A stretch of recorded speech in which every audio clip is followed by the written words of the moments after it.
자, 이제 하나님 말씀 보겠습니다. 다니엘서 6장 10절의 말씀은 한 절이니까 함께 읽겠습니다. 시작. 다니엘이 이 조서에 어인이 찍힌 것을 알고도 자기 집에 들어가서는 그 방에 예루살렘으로 향하여 열린 창에서 전에 행한 대로 하루 3번씩 무릎을 꿇고 기도하며 그 하나님께 감사하였더라. 아멘. 제목을 따라합니다. 다니엘의 믿음. 네. 자, 오늘 제목 가지고 오늘 은혜, 큰 은혜 받기를 축복합니다. 설날 명절이 내일까지죠. 내일까지예요. 지난 금요일부터 공식 공휴일이 내일까지인데, 여러분 이번 설날 명절에 제사상에 절 안 하고 승리들 하셨죠? 예, 감사합니다. 하나님 여러분들 승리하는 거 보시고 아주 기뻐하시고 여러분들에게 큰 상 주실 줄 믿습니다. 자, 그리고 우리가 아직 설날 명절이 끝나지 않았는데 연휴가, 우리는 거룩한 주일이 더 중요한 거라 주일 지키려고, 아까 우리 권사님은 강원도에서 내려와 가지고 오늘 새벽에 출발해 와서 오늘 예배를 드리고 성가대를 하고 그러시는데, 여러분들도 이렇게 모두 성전에 나와서 오늘 거룩한 주일 낮 예배에 2부 예배를 드리는 여러분들, 우리 주님께서 큰 은혜로 기뻐하시며 큰 축복으로 어느 때보다 여러분을 더 사랑하시고 복 주실 줄로 믿습니다. 이렇게 우리가 믿음 생활하는 거예요. 이렇게 하나님께 합격받는 거예요. 여러분들이 오늘 주일 지키려고 왔던 이 믿음으로 꾸준히 신앙생활 하세요. 이 구정명절 이후에 여러분 영혼에, 여러분 육신에, 여러분 가정에, 여러분 가족에, 여러분의 범사에 하나님이 감사한 일, 좋은 일, 평소에 기도했는데 응답이 아직 않았던 일들이 이루어지는 놀라운 역사가 함께할 줄로 믿습니다. 여러분 우연히로 보지 마세요. 여러분이 오늘 믿음으로 하나님께 영광 올렸기 때문에 하나님 기뻐하셔서 더 좋은 것으로 응답하시는 줄로 믿으시기 바랍니다. 자, 우리가 오늘 말씀을 통해 은혜 받을 텐데, 우리가 성도들이 예수를 믿고 신앙생활하는 것을 우리는 신앙생활한다 그래요. 다시 말해 믿음으로 생활하며 산다 이 말이죠. 그러면 성도가 믿음으로 신앙을 생활하며 산다는 게 뭘까요? 이 생활은 우리 삶이에요. 삶은 날마다 하루에 눈 뜨고 밥 먹고 자고 살아가는 이 삶을 생활이라고 그래요. 근데 우리가 신앙을 생활로 하는 것이 신앙생활이란 말이죠. 자, 그러면 성도가 믿음으로 사는 신앙생활이 뭐냐? 어렵지 않아요. 먼저 예수를 구주로 믿어서 죄사함 받고 구원받는 거죠. 그리고 말씀과 성령으로 우리가 거듭나서 새 사람이 되는 거예요. 그 새 사람이 된 다음부터 우리는 하나님 말씀을 읽고 듣고 배워서 하나님이 자기 명예를 걸고 약속하신 말씀대로 그를 지키며 살아가는 것이 신앙생활이에요. 맞죠? 그게 신앙생활이에요. 그래서 우리가 신앙생활한다 하면서 예수는 믿는다고 그래놓고 내 멋대로다가 내 마음대로다가 내가 기분 내키는 대로 형편대로 사는 건 그건 신앙생활이 아니에요. 신앙생활이 아니에요. 그래서 신앙생활은 예수를 구주로 믿어 죄사함 받고 구원받고 말씀과 성령으로 거듭나 새 사람이 된 다음에 하나님 말씀을 읽고 듣고 배워서 은혜 받은 다음에 그 하나님 말씀에 기록한 대로 하라는 것은 하고 하지 말라는 것은 안 하고, 주님이 주일 지키라면 주일 지키고 예배하라면 예배하고 기도하라면 기도하고 감사하라면 감사하고 충성하라면 충성하고 헌신하라면 헌신하고 살아가는 게 그게 신앙생활이에요. 믿습니까? 신앙생활이에요. 그래서 이렇게 신앙생활을 하는 사람은 이게 변함이 없이 꾸준히 예수 믿는 그날부터 하나님 나를 불러가는 날까지 변함이 없이 꾸준히 신앙생활해야 하나님이 기뻐하셔요. 이게 꾸준히 변함없이 신앙생활하는 사람의 특징은 뭐냐? 날씨가 어떻든 간에 상관없어요. 신앙생활은 비가 와도 상관없고, 비 오면 우산 쓰면 되죠.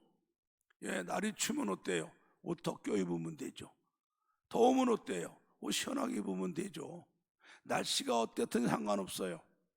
계절이 바뀌어요. 행락철 되는 봄, 무더운 여름, 추운 겨울이 와도 상관이 없어요. 생활 속에 살면서 어떤 일이 생겨도 신앙생활이 변함이 없어요. 명절이 와도 변함이 없고, 결혼식을 해도, 장례식을 치러도, 몸이 아파서 병원에 입원을 해도, 아니면은 살면서 어떤 일이 잘 돼서 합격을 하거나 낙방을 했거나 상관이 없어요. 항상 처음 믿음이나 꿈이나 똑같이 평소와 같이 주일 온전히 지키며 예배하고, 그 교회 직분 변함없이 충성하고, 꾸준히 영적 생활, 예배 생활, 말씀 봉독, 기도 생활, 봉사 생활, 충성 생활 언제나 변함없이 하죠. 하나님이 이런 믿음을 너무너무 기뻐하시거든요. 우리 신명기 5장 28절과 29절을 봐요. 하나님께서 모세를 통해서 이스라엘 백성들에게 말씀을 전할 때, 모세가 말씀하니까 이스라엘 백성들이 아멘 아멘 하고 그 말씀대로 순종하며 살겠다고 하나님께 그러니까 하나님이 그걸 들으시죠. 그 모세에게 하실 말씀 보세요. 여호와께서 너희가 내게 말할 때에 너희의 말하는 소리를 들으신지라. 여호와께서 내게 이르시되, 모세가 하는 말이에요. 이 백성이 내게 말하는 그 말소리를 내가 들은즉 그 말이 다 옳도다. 29절 읽어보세요. 다만 그들이 항상 이 같은 마음을 품어 나를 경외하며 나의 모든 명령을 지켜서 그들과 그 자손이 영원히 복받기를 할렐루야. 원하노라. 지금 너희들이 모세 말을 듣고 은혜 받고 아멘 하면서 그 말씀대로 살겠습니다. 그게 너무너무 하나님 기쁘신 거예요. 그러나 하나님의 뜻은 다만 너희들이 항상 이 같은 마음을 품어서 나를 경외하고 나의 모든 명령을 지켜서 너와 네 자손이 영원히 복받기를 원하노라. 할렐루야. 하나님은요, 우리가 신앙생활을 잘하되 꾸준히 잘하는 걸 좋아하시는 거예요. 날씨 때문에 지장이 있고, 계절 때문에 지장이 있고, 어떤 일이 생기니까 그 일 때문에 안 하고, 그걸 하나님 기뻐하지 않아요. 왜? 우리 주님은 어제나 오늘이나 영원토록 우리 주님은 어떤 분이에요? 동일하시잖아요. 당신도 우리에게 어제나 오늘이나 영원토록 동일하신 분이에요. 그래서 우리도 항상 여기 29절처럼 다만 그들이 항상 이 같은 마음을 품어 나를 경외하며 나의 모든 명령을 지켜서 그들과 그 자손이 영원히 복받기를 원하노라. 이게 하나님의 진심이에요. 나는 오늘 여러분들 명절 연휴 중인데도 성전에 나와서 오늘 거룩한 주일을 지키며 직분을 봉사하는 여러분들이 오늘 이 믿음을 하나님이 기뻐하시는데, 여러분의 이 믿음이 오늘 20절 말씀처럼 항상 이런 믿음으로 신앙생활에서 하나님을 기쁘게 해드리고 여러분과 여러분 자녀들이 영원히 복받기를 주의 이름으로 축복합니다. 오늘 본문에 나오는 이 다니엘의 믿음이 바로 이런 믿음이에요. 한번 봅니다. 다니엘이 이 조서에 어인이 지킨 것을 알고도 자기 집에 돌아가서는 그 방에 예루살렘으로 향하여 열린 창에서 전에 행하던 대로 하루 3번씩 무릎을 꿇고 기도하며 그 하나님께 감사하였더라. 자, 이 말씀이 뭐냐 하면은요, 다니엘은요 한 10대 중반쯤 청소년 때 바벨론으로 포로가 된 사람이에요. 원래 이 바벨론이 예루살렘을 침공할 때 1차 침공, 2차 침공이 있었어요. 2차 침공 때 완전히 예루살렘을 초토화시키고 완전히 나라가 망하죠. 그게 BC 기원전 586년이거든요. 그 10년 전에 하나님께서 이 유다를 갖다가 그래도 긍휼히 여기시고 바벨론을 들어와서 때리시는데 이들을 멸망 안 시키고 왕 여호야긴 왕을 포로로 데려가면서 왕의 눈을 뽑아갖고 끌고 와요. 그리고 백성들을 얼마를 포로로 데려가면서 이때에 예루살렘에 있는 유대인 중에서 왕족 귀족들 자녀 중에서 똑똑한 아이들을 볼모로 데려가요. 그 자녀들을 볼모로 데려가면은 이 예루살렘이 바벨론에게 반역을 하지 않을 거라고 데려가죠. 그때에 다니엘이 포로로 끌려간 거예요. 그때에. 그러니까는 다른 사람들보다도 더 일찍이 나이 어린 나이에 바벨론 포로로 갔죠. 다니엘서 여러분 읽으면 알지만은 거기서 왕이 이 사람들이 똑똑하니까 그 바벨론 나라가 얼마나 커요. 세계를 제패한 제국이니까 인재가 필요하잖아요. 그래서 포로 데려간 애 중에 똑똑한 애들을 뽑아갖고 왕궁 옆에다가 별궁을 줘주고 왕이 먹는 산의 진미를 주면서 3년 동안 바벨론 학문을 가르치잖아요. 근데 다니엘은 그 왕이 주는 그 진미는 우상하게 드리는 제물이기 때문에 그걸 먹기를 거절하잖아요. 그래갖고선 하나님께서 은혜 주셔갖고 다니엘이 다른 사람보다 더 총명과 지혜롭고 꿈을 아는 지혜까지 줘갖고 왕이 시험해 볼 적에 다니엘과 세 친구는 가까이서 왕을 섬기게 했다라고 성경에 말하잖아요. 그런데 이때 포로로 가서 다니엘은 뭐 했느냐? 오늘 뭐예요 이게? 전에 행하던 대로 하루 3번씩 무릎 꿇고 기도하며 하나님께 감사 기도를 했다고 그랬어요. 이게 무슨 기도냐? 열왕기상 8장 46절부터 한번 봅시다. 열왕기상 8장 46절부터 50절까지 한번 봅니다. 이게 뭐냐면 솔로몬이 성전을 7년 동안 봉헌하고 하나님께 드릴 때 하나님 앞에 이 성전을 바칩니다. 그러면서 하나님께 그때 기도한 것 중에서 이런 내용이 있어요. 사람이 살다 보면은 죄 안 지는 사람이 없죠. 죄질 수가 있는데 하나님께 범죄치 아니하는 사람이 없사오니 저희가 이 이스라엘 남쪽 유다 민족이죠.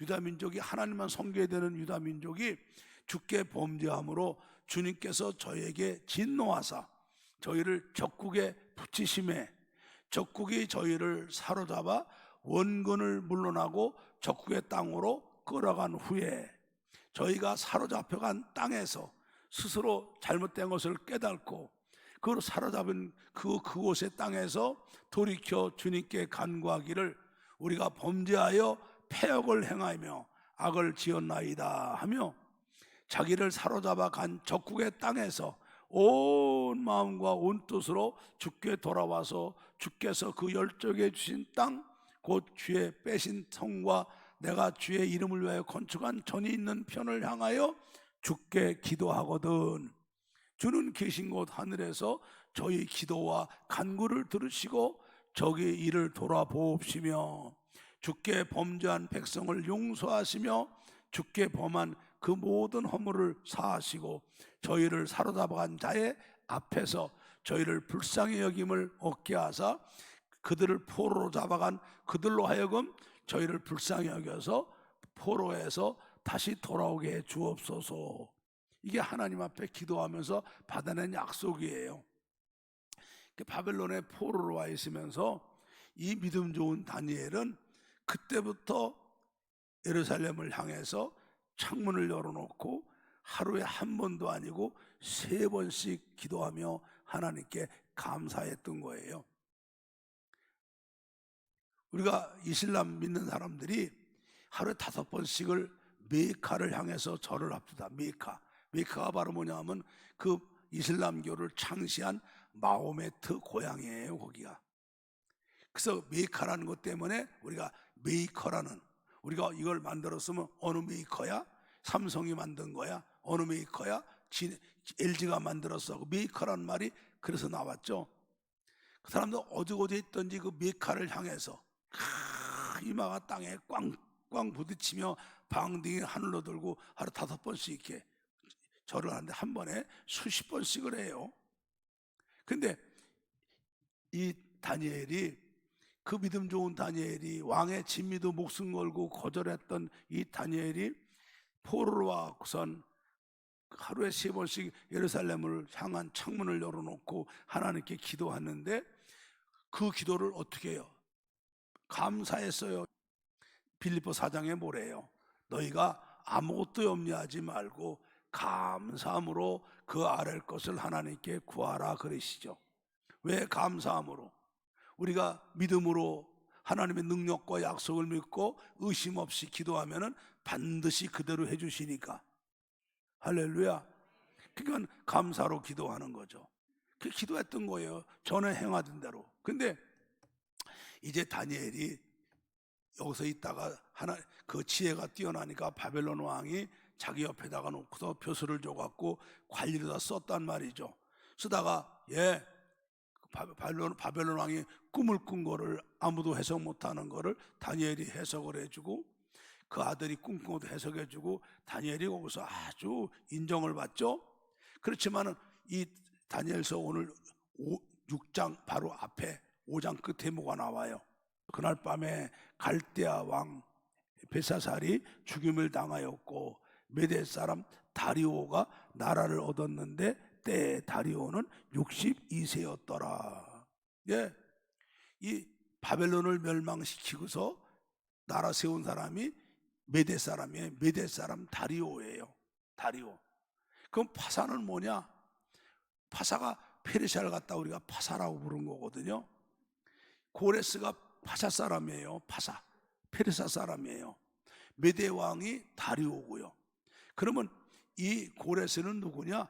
이 메대 왕 다리오의 외손자예요. 외손자예요. 외손자인데 파사의 젊은 왕이고요.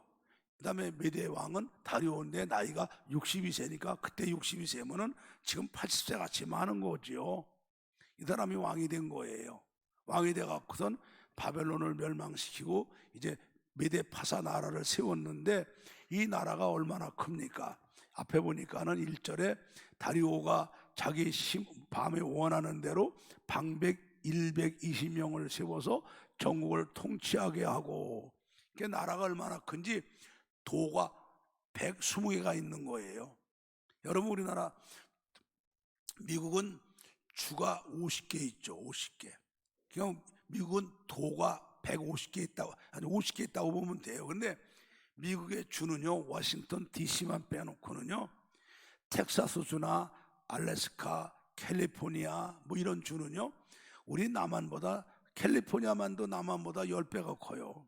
텍사스는 남북한보다 10배가 더 크고요. 알래스카는 몇십 배 크죠. 미국이란 나라는 그 땅덩어리가 어마어마 크잖아요. 그 주 하나만 갖고도 캘리포니아가 독립해도 세계의 5대 강국이 되는 나라가 미국이잖아요. 그런데 이때 메데파사는요, 아프리카 북부, 중동 전역, 동유럽까지 점령하고 있는 강대한 세계 유일한 제국이에요. 강대국. 그러니까는 120개 도를 만들어 갖고 방백들을 세워서 도를 다스리게 하고 총리 3명을 둬갖고 그 방백들을 관리하게 했죠. 그런데 그 중에서 이 다니엘이 아주 지혜롭고 깨끗하고 사람이 민첩해요. 민첩이 뭡니까? 사람이 똑똑해서 일 처리를 정확하게 착착 잘 처리하니까 왕이 다니엘을 갖다가 그 총리 3명 가운데 어떤 총리를 만들려고 그랬어요. 그러니까는 다른 두 총리놈들이 배가 아프죠. 왜? 다니엘은 이 바벨론 정부에서 있던 관료 아닙니까? 바벨론 정부에 있던 관료고요. 자기들은 메데파사에 충성하던 사람들인데 저걸 총리로 있는 것도 배가 아픈데 어떤 총리를 준다면은 우리 상관이 되는 거 아니에요. 그러니까 이것들이 배가 아프니까 다른 두 총리하고 방백들이, 야, 저놈은 말이야 바벨론 정부에서 충성하던 놈 아니야? 그 저놈을 갖다가 죽이지 않고 살려준 것만 또 감사한데 저거를 갖다가 중용에 쓰는 것도 속상해 죽겠는데 저거를 으뜸 총리한다니 우리가 저거 지시받고 되겠냐? 안 됩니다. 그럼 저걸 우리가 모함할 방법을 찾아보자. 근데 다니엘을 모함할 수가 없어요. 왜? 여기 4절을 읽어보니까 다니엘이 얼마나 깨끗하냐 하면 이에 총리들과 방백들이 국사에 대하여 다니엘을 고소할 틈을 얻고자 하였는데 능히 아무 허물도 얻지 못했어요. 이는 다니엘이 얼마나 충성되고 그릇함이 없이 깨끗한 사람인지 국사에 대해서 틈 잡을 사람이 없어요. 그 사람들이 저놈을 좀 모함해서 죽여야 되는데 아무리 흠을 잡아도 잡을 수가 없으니까 자기들이 꾀를 내죠. 다니엘은 저놈은 이스라엘 놈이기 때문에 여호와를 섬기는데 저놈이 하루에 꼭 3번씩 예루살렘을 향하여 창문을 열어놓고 무릎 꿇고 기도를 하는데 요걸 가지고 죄를 올개매 놓자. 그래갖고 이놈들이 작전을 짜갖고 왕한테 보고를 합니다. 왕이시여, 폐하는 이제 전 천하를 통일한 이제 가장 하늘같이 높은 만왕의 왕이 아니십니까?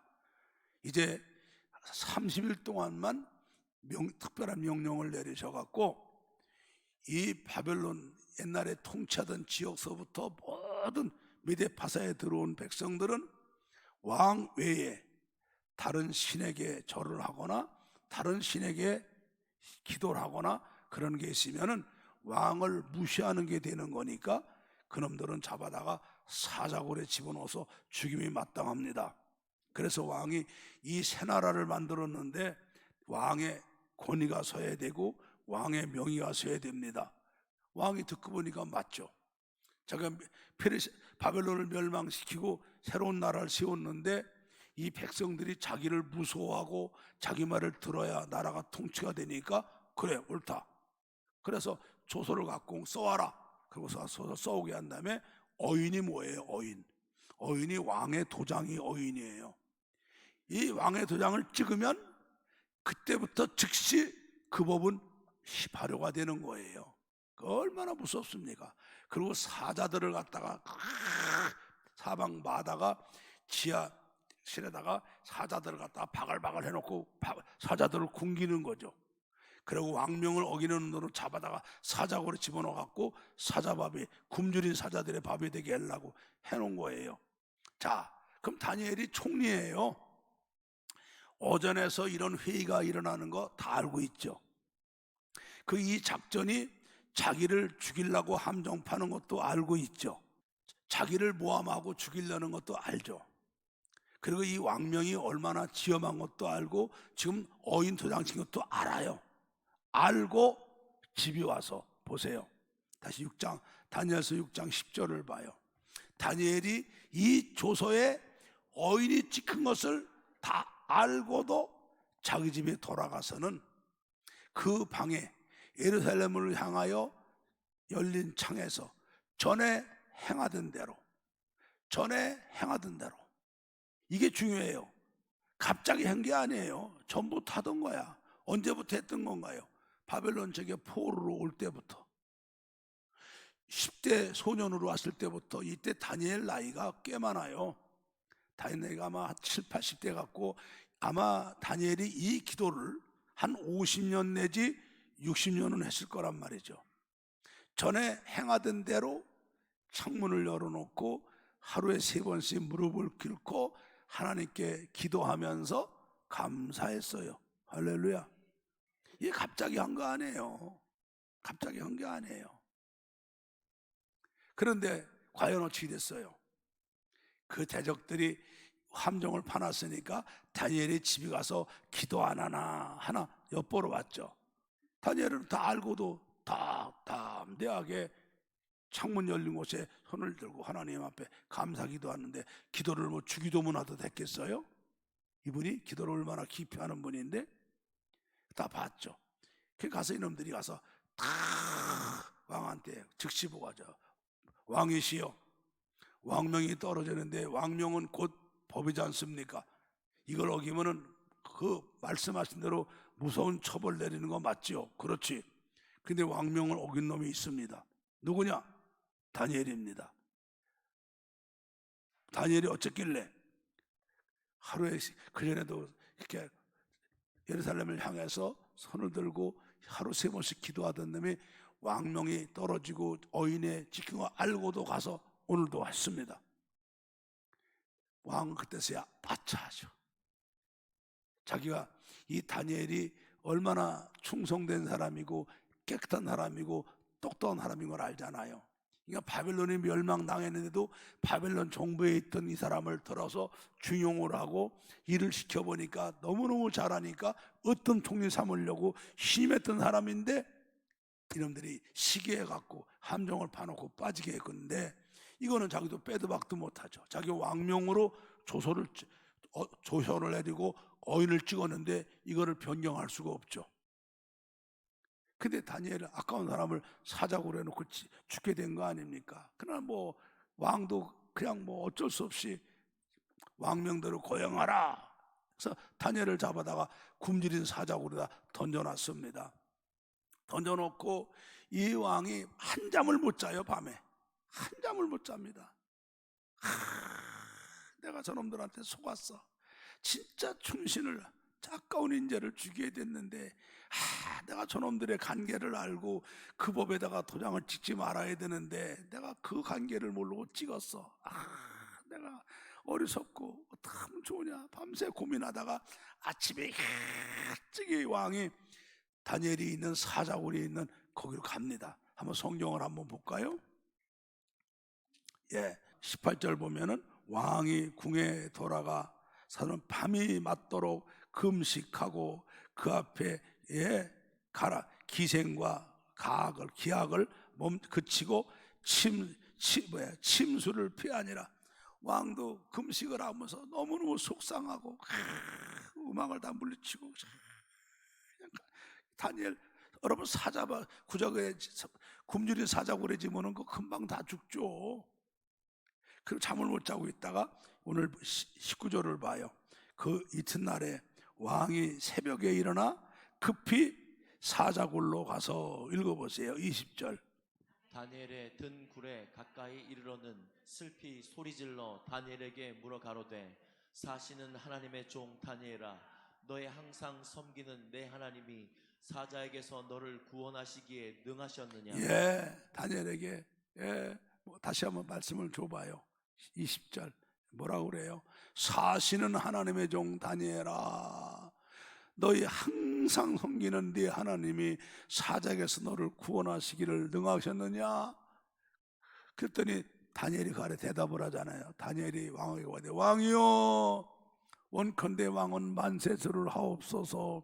나의 하나님이 이미 그 천사를 보내어 사자들의 입을 봉하셨으므로 사자들이 나를 상해치 아니하였사오니 이는 나의 무지함이 그 앞에 명백함이 오며 또 왕이여, 나는 왕의 앞에도 해를 끼치지 아니하였나이다. 왕이 심히 기뻐서 명하여 다니엘을 굴에서 올리라 하며 그들이 다니엘을 굴에서 올린즉 그 몸이 조금도 상하지 아니하였으니 이는 그가 자기 하나님을 의뢰함이었더라. 할렐루야. 하나님께서, 그래서 이 명화가 있어요. 성화를 보게 되면은 다니엘이 굴에 있는데 다니엘은요 하나님만 바라보고 기도하고 이러고 서 있어요. 기도하고 서 있는데 사자들은요 뒤에서, 옆에는 사람 뼈다구가 떨어져 있는 지하실에서 사자들은요 다니엘 쳐다보지도 못하고 조련사나 두려운 거 있으면 동물들은 고개를 이러고 있잖아요. 사자들이 그러고 있는 그림이 성화 중에 있더라고요. 그냥 왕이 기뻐서 끓여놓고 난 다음에 여봐라, 다니엘을 모함한 저놈들을 다 사자굴에 집어넣으라. 집어넣으니까 사자들이 들어가자마자 그냥 한 입에 꿀꺽꿀 생겨버렸죠. 그랬죠? 그냥 다 생겨버렸잖아요. 그리고 다니엘을 하나님이 왕이 탁 귀하게 탁 높여서 하나님이 쓰시고 이후에 하나님이 세계에 하나님 역사하실 것도 다 보여주는 귀한 종으로 쓰임받는 줄로 믿습니다. 이게 오늘 다니엘의 믿음이에요. 너무 멋있죠? 네. 자, 이게 다니엘의 믿음인데, 그럼 다니엘의 이 믿음이 어떻게 만들어졌어요? 평소에 전에도 그렇게 해왔던 거였죠. 이게 오랫동안 습관이 된 좋은 믿음이 이런 큰일을 당하고도 당황하지 않고 그걸 그대로 그냥 하던 하던 대로 한 건데 이렇게 역사가 일어난 거죠. 우리 속담에 그런 말이 있어요. 로마가 하루아침에 만들어지지 않는다. 여러분 그 말을 아시죠? 로마 안 가봤어도 아시죠? 그 모르는 사람 있으면 손 들어봐. 다 알잖아요. 그 대답도 안 해요. 그러면 뭐 곤란 일이 있어요? 어? 로마는 하루아침에 이루지 않는다. 속담 아시죠? 우리 믿음도요, 이게 하루아침에 만들어지는 게 아니에요. 특히 오늘 다니엘과 같은 이렇게 멋있는 믿음은요, 이게 하루아침에 만들어지는 게 아니에요. 잘 보세요, 여러분. 우리가 날마다 하나님 말씀을 읽고 듣고 은혜를 받아요. 오늘 말씀 들으면서 은혜 받죠? 은혜 받죠? 자, 이 은혜 받은 말씀을 이거를 하나님께 기도하는 거예요. 하나님, 오늘 이렇게 말씀 읽으며 말씀 들으며 오늘 은혜 받은 거 감사합니다. 이 은혜 받은 말씀이 내 믿음이 되게 해주세요. 성령님 도와주셔서 이 말씀을 내 잘 박힌 못처럼 옥토에 떨어진 알곡처럼 내 믿음이 되게 해주고 도장같이 내 심령에 이 말씀을 새겨주세요. 기도하면은 이제 성령님이 도우셔서 내가 은혜 받은 말씀이 은혜가 믿음이 되게 한단 말이에요. 아멘. 그 은혜가 믿음이 됐을 적에 그 기도하고 나서 그대로 그 말씀대로 우리가 실천을 해야 돼요. 자꾸 실천을 해야 돼요. 행함으로 실천을 해야 돼요. 그 자꾸 그렇게 하나님 말씀을 읽어요, 들어요, 깨달아 은혜 받아요. 은혜 받은 말씀을 주님께 은혜 받은 거 감사하다고 성령님 이 믿음이 내 믿음 되게 해달라고 기도해갖고 기도한 다음에 그 기도한 믿음을 그대로 행함으로 실천하는 것을 자꾸 하다 보면은 이게 믿음의 습관이 생기는 거예요. 아멘. 이게 믿음의 좋은 믿음의 습관이 돼요. 습관이 돼 있으면 이런 믿음이 있다가 오늘 다니엘 같이 생각도 안 한 엄청난 큰일이 딱 닥쳐도 이런 믿음 갖고 있는 사람은 당황하지 않고, 알겠습니까? 예, 불안하지 않고 평소에 하던 대로 믿음 생활 하는 데다가 더 예수님 더 말씀 더 교회 더 기도하는 사람이 돼요. 그러면은 그 믿음 갖고 이런 환난을 승리하게 되고 대적들을 물리치게 되고 하나님께 더 인정받게 되고 더 귀하게 축복받게 되는 거예요. 할렐루야. 되는 거예요. 그래서 이렇게 해야 된다는 것을 우리 주님도 이 땅에 오셔서 우리의 신앙의 본을 보이셨어요. 여러분, 우리 예수님이 성부 하나님과 동등하신 분이시잖아요. 영광과 존귀와 찬송을 똑같이 받으시는 분이에요. 조는 것도 깰 겸 이걸 믿으면 두 손 들고 아멘. 예수님은 성부 하나님과 동등하신 분이에요. 자, 그분이 창세전에 세우신 하나님의 뜻 이루시고 택한 우리를 구원하시려고 사람의 몸으로 이 땅에 오셨잖아요. 오셨는데 성령으로 잉태하셔서 죄만 없는 것뿐이지 우리와 똑같은 영과 몸을 가지신 거예요. 그 주님이 이 땅에 오셔서 우리 신앙의 모본을 보여주셨어요. 그 성경에서는 뭐래요? 우리에게 허다한 죄인들이 있지만 우리는 그분 바라보지 말고 우리 믿음의 주요 우리 신앙을 온전케 해주는 예수만 바라보자 그러시죠. 그럼 예수님이 어떻게 하셨나 보자고요. 자, 우리 마가복음 1장 35절을 한번 봐요. 크게 읽습니다. 시작. 새벽 오히려 미명에 예수께서 일어나 나가 한적한 곳으로 가사. 자, 우리 예수님이 새벽 기도의 본을 보이셨는데 이 성경을 보면 전날 밤 주님이 회당에서 말씀 전하실 때 그 많은 병자와 귀신 든 사람이 오면은 그들을 일일이 안수해서 병을 고쳐주고 일일이 안수해서 귀신을 쫓아줬다고 그래요. 제가 요즘에는 붕해를 많이 안 나가는데 부흥에 나가서 안수 딱 한 번 해줍니다. 한 번. 한수하고 나면은 골수가 빠져나가요. 골수가. 얼마나 사람이 그냥 진액이 빠지는지요. 안수가 그렇게 힘든 거예요. 예수님도 12의 혈류병 여인이 옷자락 만들 때 자기의 능력이 나간 거 아시잖아요. 그죠? 안수할 때 능력이 나가는 거거든요. 그 밤새 병든 자 일일이 안수해서 고치고 귀신 자 고쳐준 다음에 피곤하신데 주님이 새벽에 일찍 나가서 새벽 기도하셔요. 이게 주님의 일상생활이셨어요. 아멘. 자, 그 다음에 또 철야 기도도 보세요. 우리 누가복음 22장 39절 보세요. 시작. 예수께서 나가사 습관을 쫓아 감람산에 가심에 자, 제자들도 여러분 쫓아오시고. 습관이 뭡니까? 몸에 배신 거예요. 생활화된 거예요. 누가복음 21장 37절. 시작. 예수께서 낮이면 성전에서 가르치시고 밤이면 나가 감람원이라 하는 산에서 그 주님이 날마다 성전에서 하나님 말씀 가르치시고 밤이면은 감람산 올라가서 기도하신 게 주님의 습관이죠. 그죠? 습관은 뭐예요? 늘 그렇게 해서 몸에 배고 생활화된 거를 말하는 거예요. 여러분들 아침에 일어나면 세수하고 입 닦고 그다음에 여러분 밥 먹는 거 습관 됐잖아요. 됐죠? 아침밥 안 줘봐 난리 나잖아. 나는 아침밥 안 주면 천지가 무너진 것 같아. 밥 안 줘. 나는 삼식이요. 습관이 돼갖고요. 습관이라는 게 얼마나 무서워요. 낮에는 말씀 가르치고 밤이면 기도원에 가서 칸에 가서 기도하시는 주님 습관이 되셨잖아요. 자, 그리고 마가복음 1장 38절 9절도 좀 봐요. 이르시되 우리가 다른 가까운 말들로 가자. 거기서도 전도하리니 이는 내가 이를 위해 왔노라 하시고 이에 온 갈릴리 다니시며 저희 여러 회당에 전도하시고 귀신들을 내어 쫓으나. 주님은 복음 전하면서 귀신 쫓고 병 고치는 사역은 어쩌다 하신 게 아니라 날마다 하신 거예요. 생활화가 되셨어요. 그죠? 생활화가 되셨어요. 생활되셨어요. 네. 그리고 주님은요, 성부 하나님께 성자 하나님은 성부 하나님과 동등되신 분인데도 영광을 버리고 사람의 몸으로 순종하고 오신 다음에 성부 하나님께 충성하시는데 어떻게 하셨나 봐요. 히브리 3장 1절부터 하면 6절을 봐요.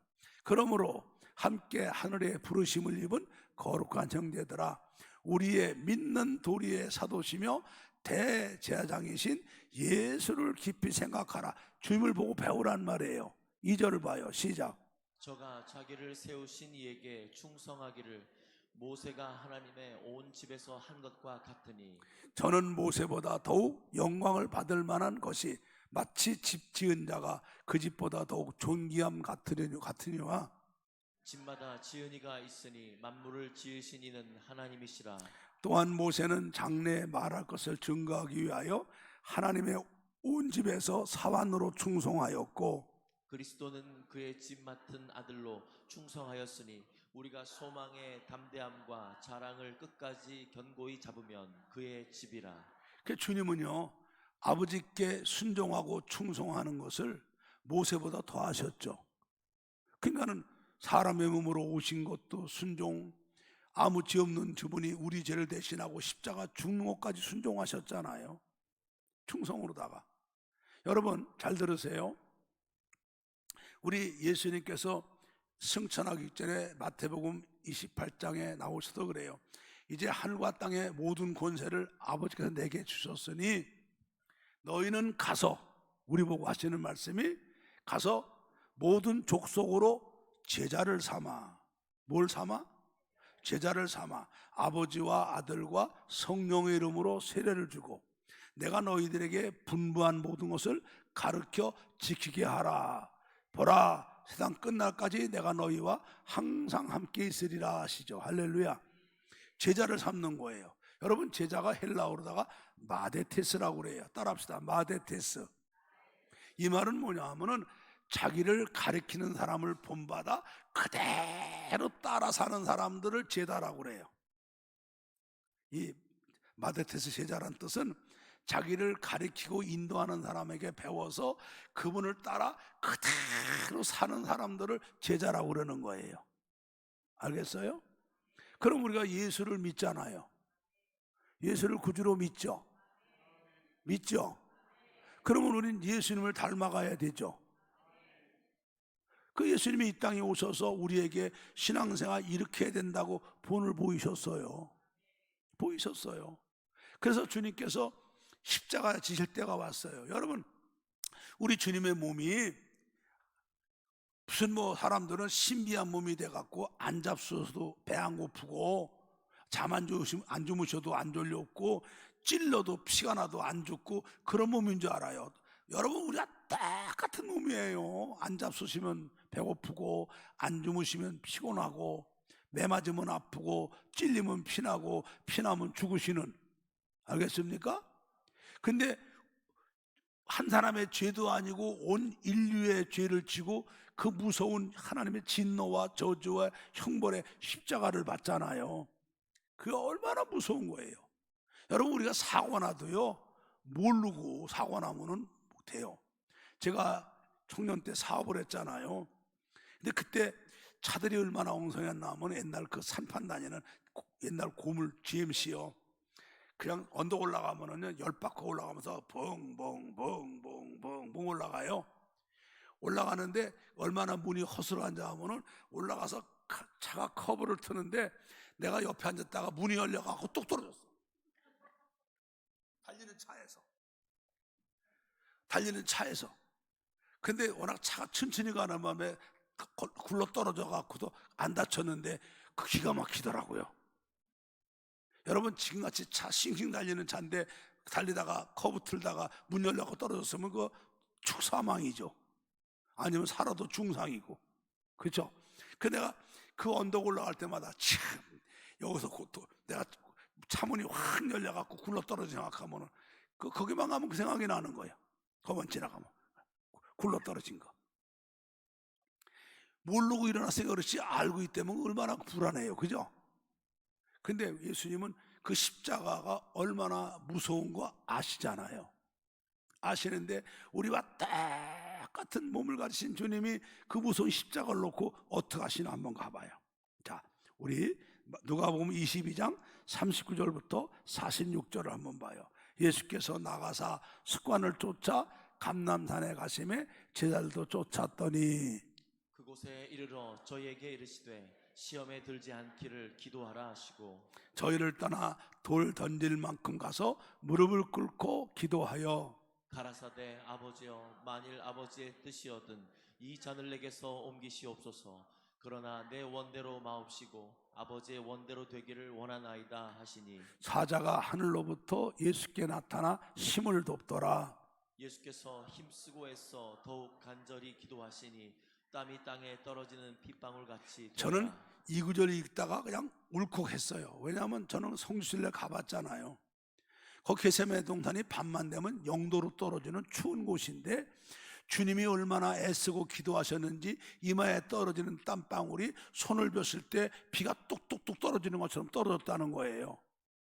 이렇게 간절하게 기도하시고 45절 6절을 봐요. 기도 후에 일어나 제자들에게 가서 슬픔이 나여 잠든 것을 보시고 이르시되 어찌하여 자느냐 힘에 들지 않게 일어나 기도하라 하시고 자 일어나자 함께 가자 나를 파는 자들이 가까이 왔느니라 하시고선 잡혀가셔갖고 그 온갖 고문을 당하고 멸시당하고 모함당할 때 양털 깎는 자 앞에 잠잠한 양같이 말도 안 하셨다고 그랬어요. 이사야 53장 7절을 봐요. 그가 곤욕을 당하여 괴로울 때에도 그 입을 열지 아니하였으며 마치 도수장으로 끌려가는 어린 양과 털 깎는 자 앞에 잠잠한 양같이 그 입을 열지 아니하였더라. 참 이 성경이요. 뉴질랜드 가면은요, 호주 가면은 목장에 데리고 와서 양쇼를 해요. 양쇼. 양이 우리는요 한두 가지들이 양 종류가 20몇 가지더라고요. 한 마리가 취하 300만 원이더라고요. 큰 거는 2,400만 원짜리 있더라고. 양이요. 양이 이런데 양은 그 털을 안 깎아주면 죽는데요. 엉켜가지고. 그 양을 깎는 걸 사람들이 보이는데요, 그 양 깎는 사람이 기계 전기 그 바리깡으로 깎아주는데 5분이면 깎아요. 이렇던 양이 양털 깎고 나면 이불 같은 거 벗어놓고 요만한 강아지만한 게 나와요. 근데도요, 다리를 들고 깎아도 목을 깎아도요, 양들이 매 소리도 안 해요. 지들도 양털 깎아야 사는 걸 알고 가만히 있는 거예요. 근데 성령은 우리 예수님이 모진 고문을 당하고 멸치를 당하고 모함을 받아도 양털 깎는 자 앞에 잠잠한 것처럼 말씀 안 하셨어요. 그리고 십자가 주시고 죽으셔서 나를 구원해 주신 거예요. 할렐루야. 근데요, 어떻게 주님이 우리가 똑같은 몸을 가지신 분이 할 수 있었을까? 평소에 그렇게 영적 생활을 하시면서 그게 몸에 배셨잖아요. 그날따라 다 흐르는 땀방울이 핏방울처럼 기도하시고 나서 감당하신 거잖아요. 할렐루야. 다니엘도 마찬가지예요. 다니엘도 평소에 이렇게 하던 사람이 그런 일이 생기니까 다 하나님께 다 말씀 중심으로 다 기도하니까 역사하는 거죠. 할렐루야. 할렐루야. 자, 우리 믿음이 다니엘 같은 믿음이 돼야 돼요. 그래야 우리를 망치러 오는 대적들을 물리치고요, 그리고 승리하고 다 하나님께 인정받고 더 큰 축복으로 나의 시대를 축복으로 살다가 가는 사람이 돼야 돼요. 여러분, 내 시대가 하나님 손에 있거든요. 다니엘이 태어난 시대가 얼마나 불행한 시대입니까? 그렇지만 평소부터 이런 믿음으로 무장돼 놓으니까 다니엘이 얼마나 멋지게 시험받고 대적들을 다 박살내잖아요. 맞잖아요. 예? 여러분, 우리가 살면서 우리는 어떤 문제가 와요. 근데 그 문제를 보고 우리는 두려워해요. 여러분 잘 들으세요. 이게 말장난이 아니에요. 문제를 문제로 보는 게 문제예요. 우리가 학교에서 기말고사 볼 때는 문제가 나오지만 문제 속에 해답이 들어있어요, 없어요? 그 문제를 잘 읽고 공부한 거 기억하면 해답이 있어서 해답을 적어내면 점수 잘 받아갖고 장학생 되고 그러는 거 아닙니까? 하나님도 마찬가지예요. 문제 속에 우리에게 축복이 들어있단 말이에요. 그 문제를 우리가 해결하고 믿음으로 해결하고 우리는 축복받고 다니엘처럼 승리해야죠. 문제가 올 때마다 주저앉고 믿음을 그저 안 믿는 사람처럼 예수님 부인하는 베드로처럼 예수 부인하고 교회 안 나오고 신앙 다 까먹고, 여러분 그러면 안 돼요. 그래, 여러분 밤낮 그냥 그꼴 하다가 고생만 하다가 여러분 마귀와 죄의 종노릇만 하다가 이 세상 가는 거예요. 우리 시대가 죄 손에 있어요. 우리도 평소에 이런 믿음이 돼야죠. 믿음 훈련이 습관이 돼야 돼요.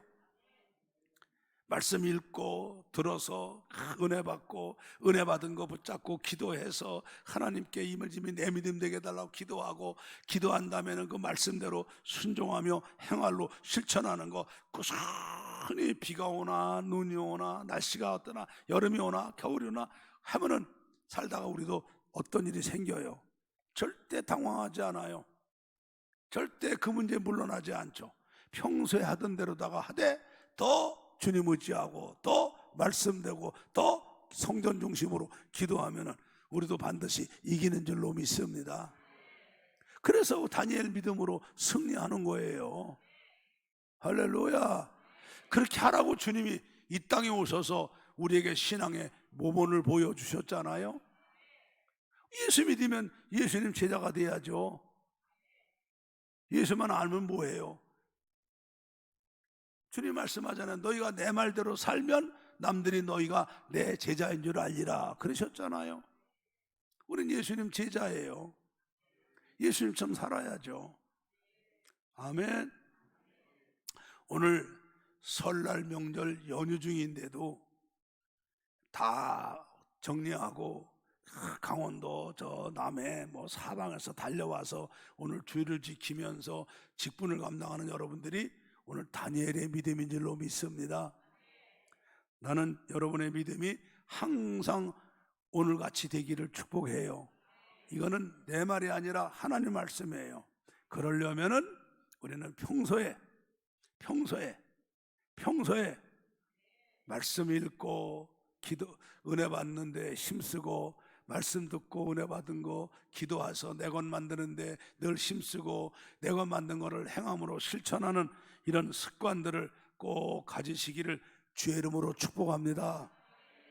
그래서 여러분 살다가 어떤 큰일이나 어려운 일이 왔을 때 당황하지 말고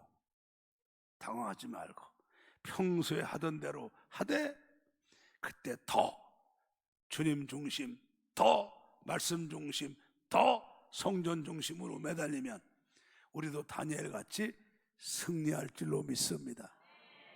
이 다니엘의 축복 우리도 받을 줄로 믿습니다. 오늘 명절 연휴를 던져버리고 성전에 나와서 오늘 주일 지킨 여러분들에게 이 은혜가 평생 항상 있기를 예수 이름으로 축복합니다.